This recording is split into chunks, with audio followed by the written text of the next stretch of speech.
Steel Eel is the tallest, fastest, and longest roller coaster at SeaWorld San Antonio. This Morgan megacoaster dominates the park's skyline. The Cedar Fair trio of Morgan hypercoasters do not have the best reputation. But does Steel Eel suffer from the same problems?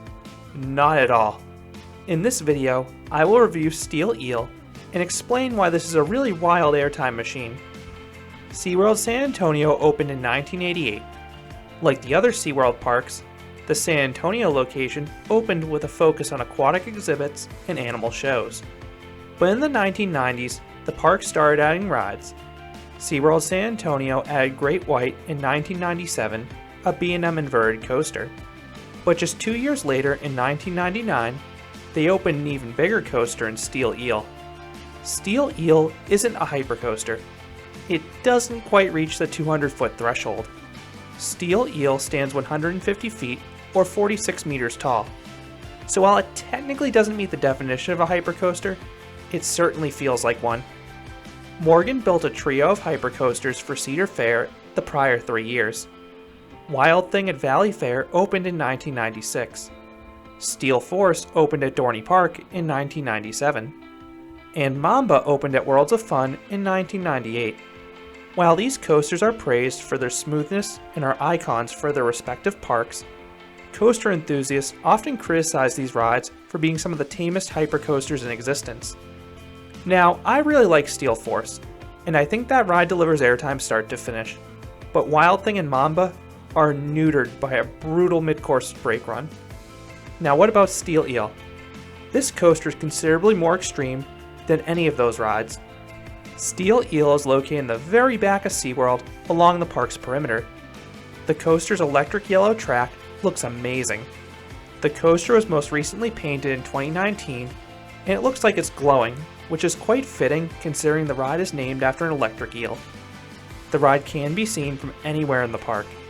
It looks particularly great overlooking the lake in the center of the park, but the ride also catches your eye on the roadway as you approach the park. I also love how bizarre the supports look. Steel Eel has a ton of them, and they're all angled differently. Many of SeaWorld San Antonio's rides often have staggered openings, but Steel Eel consistently opens with the park, and it also tends to be an extremely reliable coaster. It was closed due to a lift issue in one of my visits, but in my other visits, it has run open to close with no downtime whatsoever, assuming there's no rain. SeaWorld San Antonio won't run any of their rides in the rain, as I found out in a recent visit. Steel Eel has super long trains. The ride has 2 trains each with 6 cars, so the ride can accommodate up to 36 riders per cycle. More often than not, I find Steel Eel running just 1 train, but this coaster usually doesn't have more than a 10 to 15 minute wait since the train seats so many people. The ride does tend to have painfully slow dispatches though. The ride usually sits in the station for a while before the employees start the seatbelt and lap bar check. I'm used to the lightning fast operations of the Cedar Fair Morgan hypers. The trains are identical to the ones found on the other Morgan hypercoasters. The trains are extremely boxy and have high sides. This is one of the reasons I will not be using my personal POV in this video, since my chest-mounted GoPro could not clear the front of the train. The trains are very roomy. The ride has a seatbelt and a rather loose lap bar that rests a little above my lap, even on the lowest setting. The trains do have a flaw though. The seats have barely any padding. I don't really notice this on Wild Thing or Mamba because the airtime isn't as extreme, but your butt will slam into the seat rather violently at several points in the ride, so just be warned. That can be a deal breaker for some. In terms of seat selection, Steel Eel is a back row ride for me. While the front row has some good airtime and a better sense of speed, the airtime is more sustained in the back. One last thing to note before going into the ride, Steel Eel is one of the rare coasters without a covered station. The employees and guests waiting to ride have slanted roofs to stand under, but the platform and track itself is completely exposed to the elements. It's a sight you don't usually see. Once you depart the station, you round a turn and slowly climb up the lift hill. If you look to your right, you'll get a fantastic view of the entire park. At the top, you slowly crawl over the apex and the craziness begins. Because of how Morgan profiles their drops, they provide some incredible and sustained floater airtime in the back car. The drops take forever to reach their maximum angle of descent, so you'll be floating the whole way down. But the landing isn't pleasant. Because you start pulling out immediately after you reach that max angle of descent, you are violently slammed back down into your seat. This would be less of an issue if the seats were well padded, but unfortunately they're not.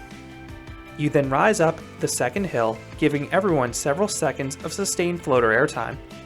Like the prior drop, the landing is a bit hard though. The second drop doesn't go all the way down to the ground. Instead, you pull out halfway down and rise up into the third hill.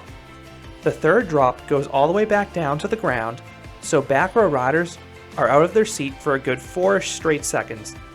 As a result, you really get slammed back down into your seat at the bottom of this hill. This is probably the best drop on the ride for airtime.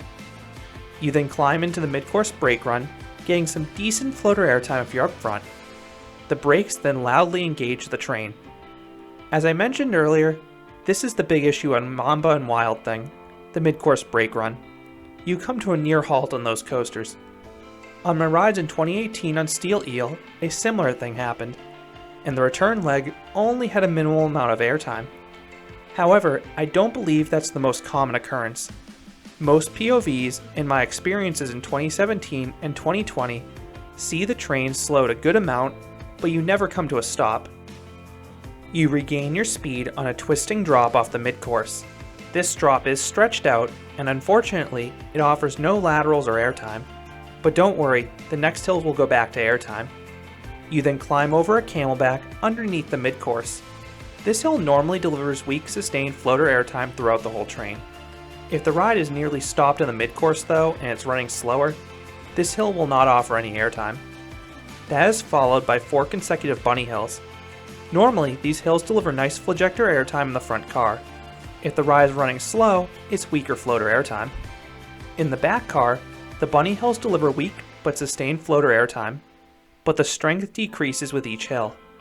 Each of these bunny hills does slam you back down into your seat, but it isn't quite as violent as the taller hills in the first half. After the final bunny hill, Steel Eel has bled off most of its speed, so you cross over the maintenance road and turn into the brake run. These turns are unbanked, but because you've lost so much speed, you get no laterals here. You then loudly grind to a halt on the final brake run, ending the ride. Steel Eel is a fairly well-paced coaster. The only interruption to the action is that mid-course brake run and lackluster drop that initiates the second half.